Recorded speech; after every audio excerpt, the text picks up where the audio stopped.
అఖండ దెబ్బకి హరారా వెళ్ళిపోవాల్సిందిగా కోరుకుంటాం. అఖండ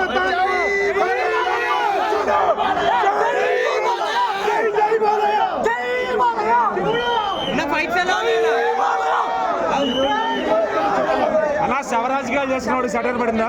శవరాజకీయాలైనా ఏదైనా సరే ఎంతమంది 5వ తారీఖు ఆపడానికి చూశారు ఈ సినిమాని. ఇండియా మొత్తం ఎవరు ఎన్ని అడ్డంకులు ఎదురొచ్చినా ఈ సినిమాని ఎవరు ఆపలేరు. అఖండ తాండవం శివ తాండవం.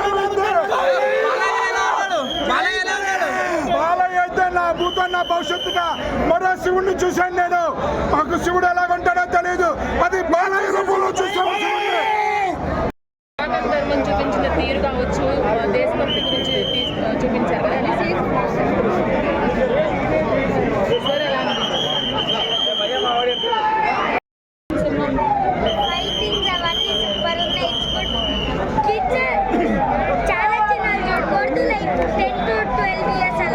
సాంగ్స్ ఫైట్స్ ఎలా అనిపించాయి?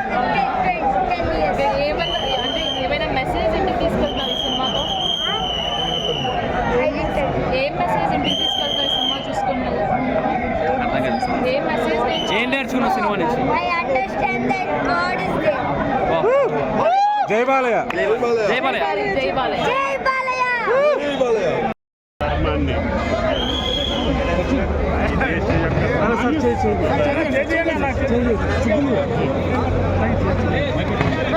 భారతదేశం యొక్క మూలాలు రామాయణ భారతాన్ని భాగవతాన్ని రాష్ట్ర ప్రజలు ఎట్లా గట్టిగా నమ్ముతారో దానివల్లనే ఈనాడు ప్రపంచ దేశాలు భారతదేశం మనగలుగుతుందని చెప్పి బాలయ్య గారు అఖండ టూని ఈనాడు భారతావనిలో జరుగుతున్నటువంటి ఈ యొక్క పక్క దేశాల యొక్క అదేవిధంగా మన దేశ ప్రజలు మనకున్న సంప్రదాయాన్ని మర్చి ఏ రకంగా దుష్ప్రభావాలకు లోనవుతున్నారు సందేశాన్ని కూడా ఇచ్చినటువంటి గొప్ప చిత్రం అఖండ టూ. పాటి గారు ఆ రైటింగ్, ఆ స్క్రిప్ట్, ఆ డైలాగు, బాలేబాబు గారు ఉచ్చకోవటం, దేవుడు లేడు లేడు అన్నోళ్ళకి దేవుడు ఉన్నాడు, మన సనాతన ధర్మం గురించి ఎంత చక్కగా చూపించారు భయ్య. సినిమా అంటే ఇది భయ్య, ఇలాంటి సినిమా తీయాలా? ఎందుకంటే దీంట్లో మంచి ఉంది. దేవుడు అన్నాడు ప్రతి ఒక్కరు ట్రోలింగ్ చేసి చేస్తారు. అదే సినిమాకి రండిరా కానీ మన బాలేబాబు గారిని బాలేబాబు గారు చూడలే ఒక శివునిగా చూపించారు. ప్రతి సీన్ ఒక ఉచ్చకోత భయ్య. చొక్కా చించేసుకున్నావా? అన్న చొక్కా ఇప్పేసాడా అంటే అంత నచ్చిన అంత శివ అంటే శివ అంటే ఆ ప్రాంతం వెళ్ళిపోయిన భయ. శివ తాండవం బాలేబాబు తాండవం అన్న ఓజీ గీజీ ఏది పనికిరాదన్న. జై శివయ్య హర హర మహాదేవ శంభో శంకర. ఇంకోటిన మన సనాతన ధర్మం గురించి అంటే మన సనాతన ధర్మం ఎలా ఉంటుందో దాని గురించి చెప్పారు. అండ్ పాపాలు ఎక్కువైతే శివుడు వస్తాడు. ఎవరైనా పాపం చేయండి కానీ 3వ కంటితో మన శివయ్య చూసారని మర్చిపోకండి. చాలా బాగా చూపించారు. బోయపాటి గుడి కట్టేస్తా ఒకటే బోయపాటి బ్యాక్. ఫ్లాప్ అంటే బట్టలు ఉడిచి కొడతా, బట్టలు ఉరికిచ్చి కొడతా. ఎందుకంటే ఇలాంటి దేశభక్తి సినిమా చూడరా. రాడ్డు సినిమాలు ఏమేమి సినిమాలు ఇలాంటి దేశభక్తి సినిమా చిన్నలు పెద్దలు ప్రతి ఒక్కరు చూడండి. శివుడు అంటే దేవుడు, శివుడు అంటే ఎవరికి తెలుస్తుంది. అండ్ ఒకటే భయ్య హర హర మహాదేవ. బాలయ్య కాదు ఈ బాలయ్య బాబు తాండవం శివ తాండవం. బాలయ్య బాలయ్య బాలయ్య నా గుండెలో గోలయ్య అన్నట్టుంది. సినిమా మాత్రం సూపర్ అన్నమాట. నిజంగా తమన్ గారి ఇంటర్వ్యూలో కూడా బీజిఎంకి గుండె ఆకపోతే భయం వేసింది. ఏ కొట్టారో బీజిఎం సూపర్ అనమాట. ఇరగదీసాడు బీజిఎం మాత్రం. అలాగే బాలయ్య యాక్టింగ్ ఫైట్లు ఎంటర్ కానించి ఇంకా ఓవర్ గూస్ బంప్సే థియేటర్ దత్త వెళ్ళిపోతుంటుంది అనమాట.